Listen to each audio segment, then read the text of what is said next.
Hey YouTube, I just wanted to share my Season 5 starter character, which is a Magic Find Wind Druid. Let's talk about the class first. One of the biggest strengths the Wind Druid has is its two elemental damage types, which is cold and physical. Cold for the hurricane and physical for the tornadoes. It's also cheap to get up and running, and it has a big life pool for a caster with Oak Sage. This class does suffer from mobility problems. It doesn't have any movement skill abilities.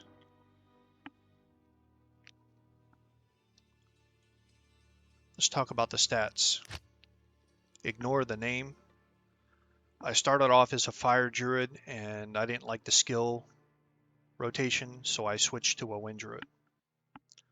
The strength is at 156, the base value.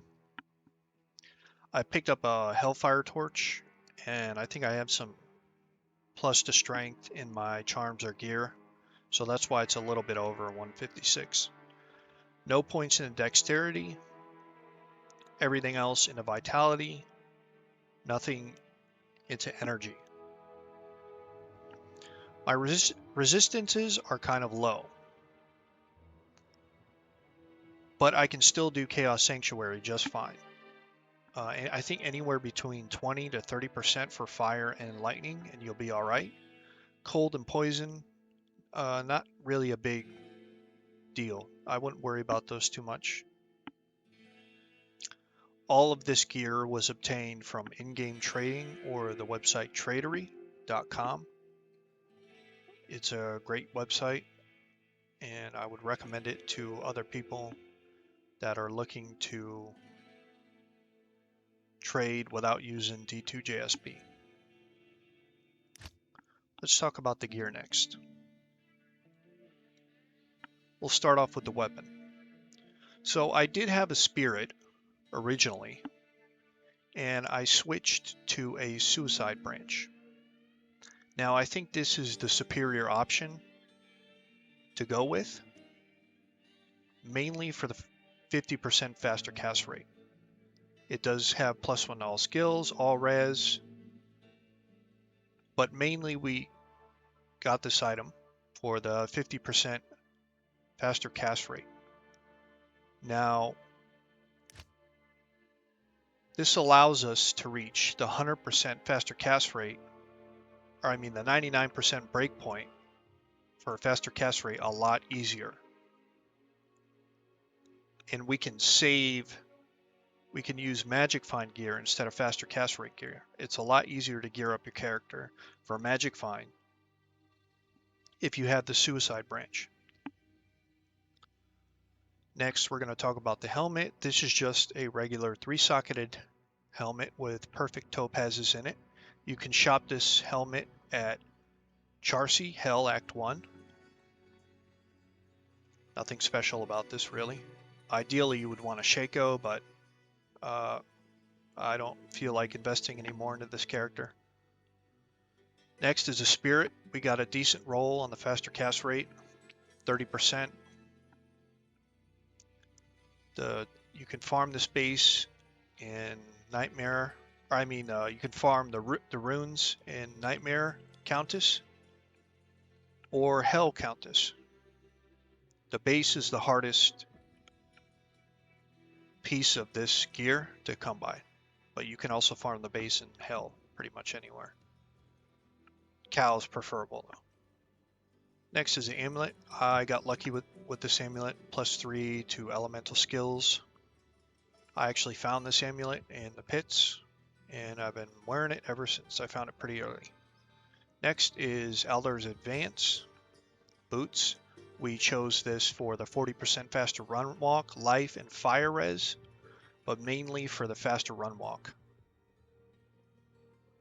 These rings are just rings I picked up, pretty garbage, but they get the job done. They allow us to get to 279% magic find. So Trang's Belt for Cannot Be Frozen. You have to have Cannot Be Frozen on a Wind Druid. It's kind of mandatory because of the nature of Hurricane and Tornado, which forces you to be almost point blank to do damage with the skill. So Cannot Be Frozen is mandatory on the Wind Druid in my opinion. Next is Trang's Gloves. We got these for the 20% faster cast rate. Cold res is nice, but mainly for the faster cast rate. So with the Suicide Branch, Trang's Gloves, and Spirit, we're at the 99% faster cast rate breakpoint. Pretty easy. The body armor is Skulders for the huge magic find boost. +1 all skills is nice too. I actually found this item. This item is somewhat expensive. I think it was going for a Mal or an Ist on Tradery when I looked early on in the season. If you don't have a Skulders, you can get a 4-socketed body armor, and you can shop that item at Charcy Hell Act 1. Shouldn't take you very long to get a 4-socketed body armor. Usually they come in Gothic plate, but yeah. The charms are just a mixture of resistance, life, and that's pretty much it. We do have a Hellfire Torch. I got this torch for pretty cheap. Nobody plays Wind Druid at the start of a season. I mean, some people do, but most people are playing Sorceress for the teleport. So you can get these for a pretty good price on Tradery early on in the season.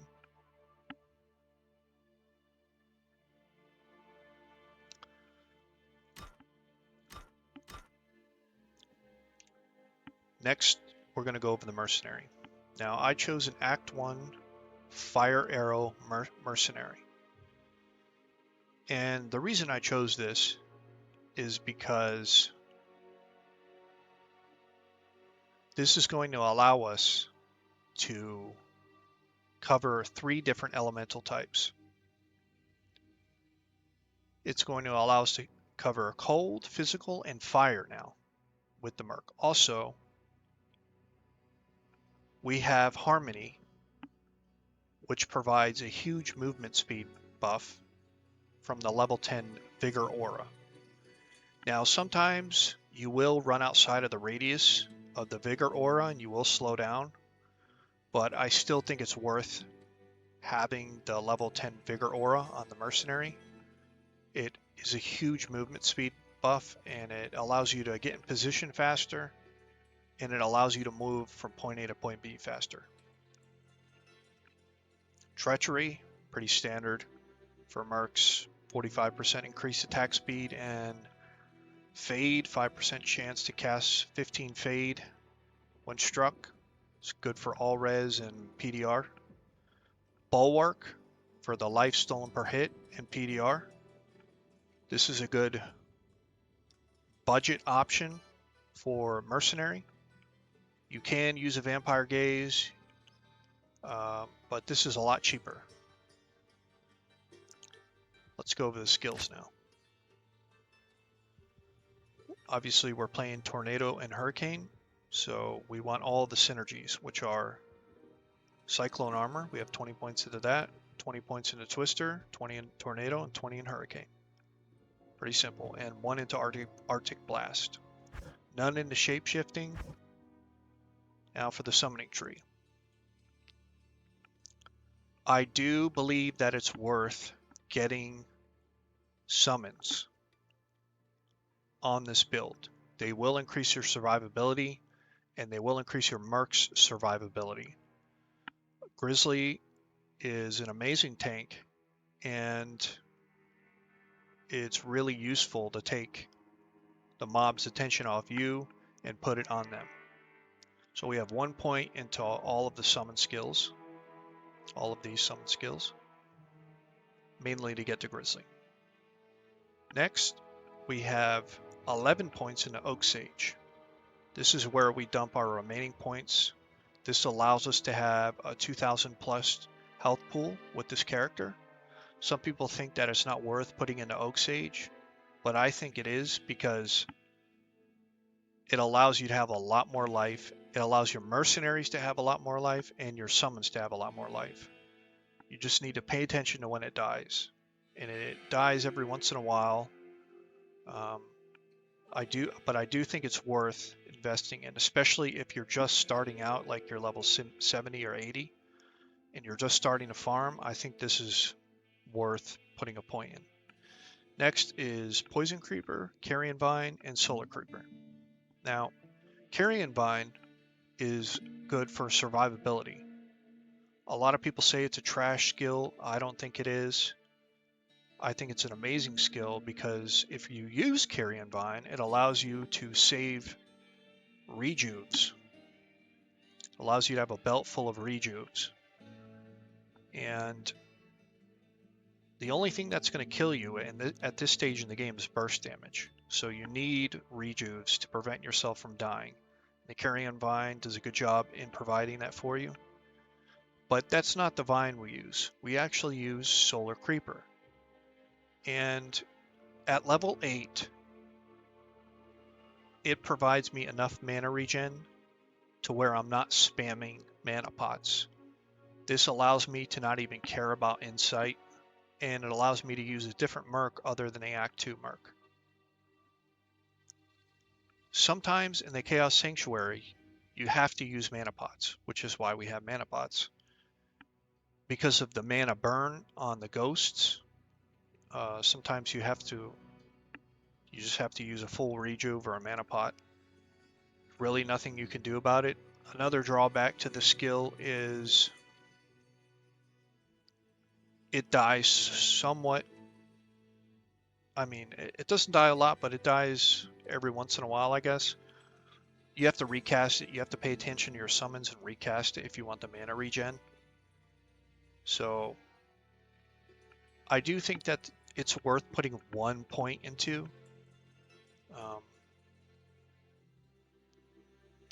It relieves you from needing an insight. Everywhere besides the Chaos Sanctuary, this regens mana for me just fine at level 8 and level 30 Tornado and Hurricane. The less damage you do, the more you're going to have to use your mana.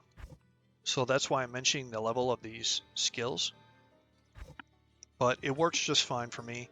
And I do like the movement speed buff from the Vigor Aura.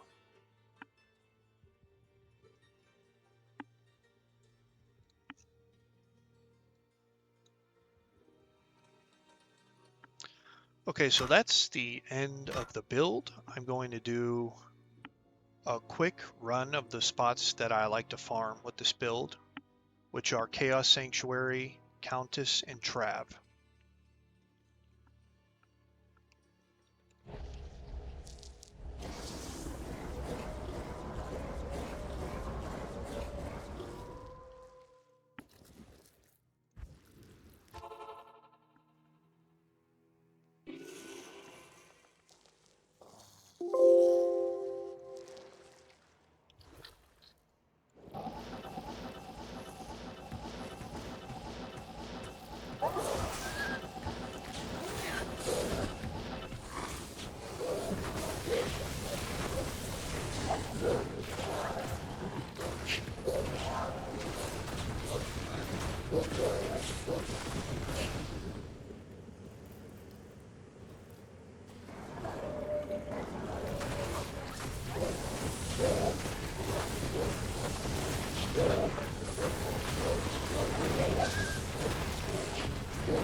Death can save you from me.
So guys, as you can see, the build performs pretty decent.